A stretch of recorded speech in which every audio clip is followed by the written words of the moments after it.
Hey, good afternoon, or good evening actually. It's April 7th. Thanks so much for being here. Going to continue talking about grandparents. The title of this video is The Grandparent Trap.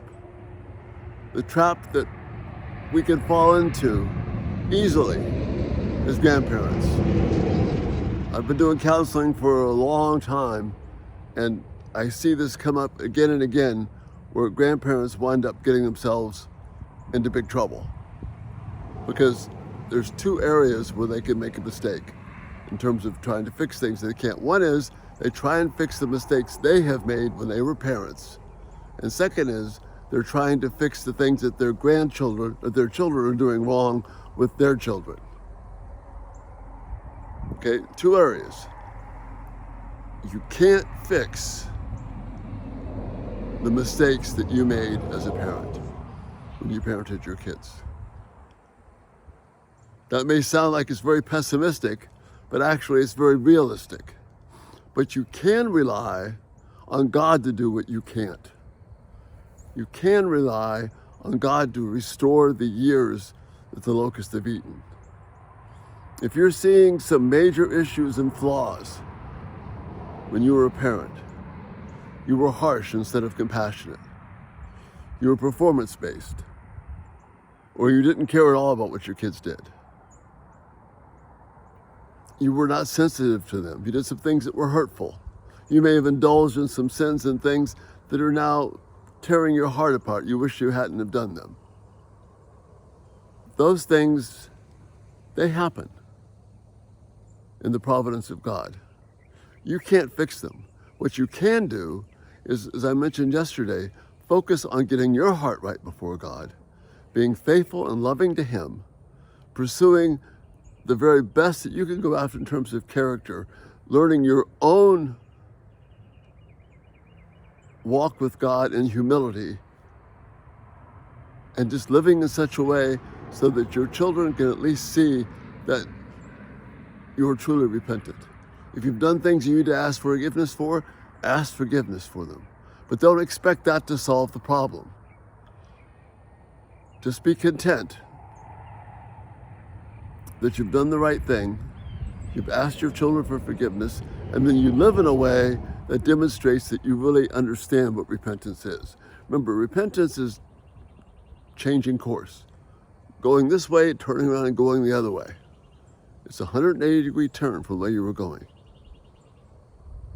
So you're not going to be bossy, you're not going to be nosy, you're not going to be asking questions every 45 seconds or 45 days. You're going to be living content with God, praying that your children would see that there's been a real change in you. Letting God be the one who makes the difference, not you trying to make up for what you did in the past. So that's the first thing. You can't correct the things that you did wrong and make it better.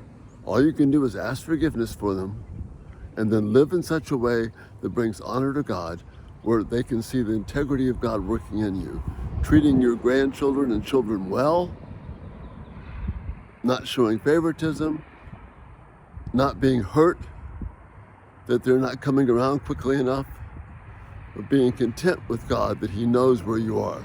As it says in Philippians, we've learned how to be content in all circumstances. So that's number one. You can't fix the things that you did wrong. You can only trust God to bring the healing. The second thing is you can't fix where they are, because you may see your grandchildren and your children in a mess and you want to fix it all.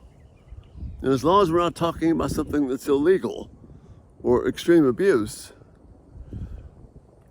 it's the same thing applies. You've got to live such a good, inviting, humble life before God that is not about judgment and condemnation, but rather knowing the beauty of Christ working in you and letting your children see that. That means you can't fix their financial problems. As I said yesterday, you can assist perhaps and help them to be responsible, but don't enable them being irresponsible. So in that sense, you can't fix their financial problems. You can't fix their relational problems. All you can do is be there to be supportive, to bring honor to God. Pray that they will come to you But if you try and fix it, you try and get involved in recasting their life, that never goes well. That's the grandparent trap. Trying to fix what we did wrong, or trying to fix what your children and grandchildren are doing wrong now.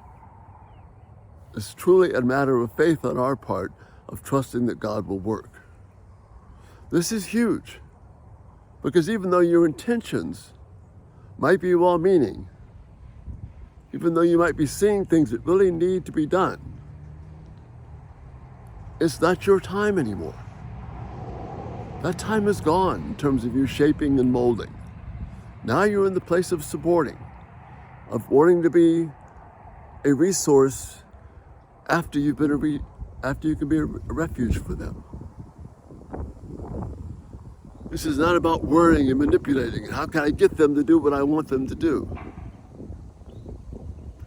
Brothers and sisters, that is doomed to failure. The grandparent trap is trying to do the things that only God can do. Through prayer, through patience, through just unfailing love and support. Don't try and fix it all. Trust God to do the things that we can't do. Trust Him to work through you in that way. That's how we avoid the grandparent trap. Don't fix what you messed up beyond asking for appropriate forgiveness. And you can't fix them by walking into their lives and changing it. They are a new one-flesh relationship. And all of your worries and frets and concerns won't heal them. Live such an attractive life before Christ that they will come to you. There's a ton more we could say about it, and if you have questions, please interact with me about that. But those two things will help you walk this road of being a grandparent with balance. I know it's heavy issues, but we've got to trust God here, because when you try and get involved in either remaking the past or remaking your children and grandchildren, bad things happen. But if you trust God in those areas, show the beauty of Christ living through you, where you're not directing them, beautiful things can happen. But we have to be humble on our knees before God, asking Him for those opportunities. And that's the thought for this day. Tomorrow we're going to be talking about single people. And we'll be wrapping up this whole series on purpose that we've been doing. So great to have you here. Please check us out, everydaytalk247.com. Love your comments and feedbacks. If you haven't subscribed, just go to post notifications. Turn on post notifications. And when you subscribe, these videos will come right to you. Thank you so much for your support and your comment. It means so much. And Lord willing, we'll see you tomorrow. You have a great day. Bye-bye.